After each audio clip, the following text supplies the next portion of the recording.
Now, this is the Lancet Commission on Lessons for the Future of the COVID-19 Pandemic. The paper is extensive, it runs to 52 pages, and there'll probably be more to say on it fairly soon. Now, viral origins. The proximal origins of SARS-CoV-2 remain unknown.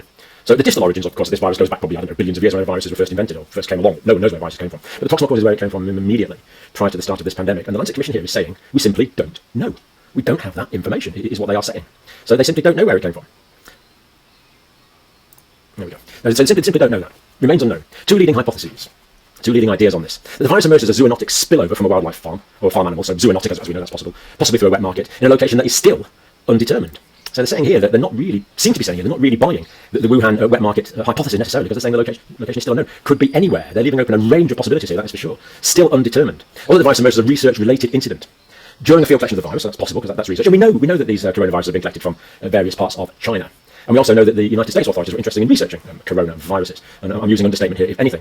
All through a laboratory-associated escape. So this is a possibility. They're leaving this open as a definite possibility. They're saying no independent, transparent, and scientific-based investigation has been carried out regarding the bioengineering of a SARS-like virus that was underway before the outbreak of COVID-19. So this is quite alarming. They're actually saying that this research was underway. The laboratory notebooks, databases, email records, samples of institutions involving such research have not been made available to independent researchers. Not acceptable. Independent researchers have not yet investigated the US laboratories engaged in laboratory manipulation of SARS coronavirus to like viruses. So notice what they're saying here. Independent researchers have not yet investigated the US laboratories. And they seem to be taking it for granted here that they were engaged in the laboratory manipulation of SARS coronavirus. Nor have they investigated the details of the laboratory research that had been undertaken in Wuhan. So for sure it was going on in Wuhan as well. And we know that there was some... What phrase shall we use here? Shall we say there was cross-fertilization of ideas between the United States and the Chinese groupings that were working on this? So, had been undertaken.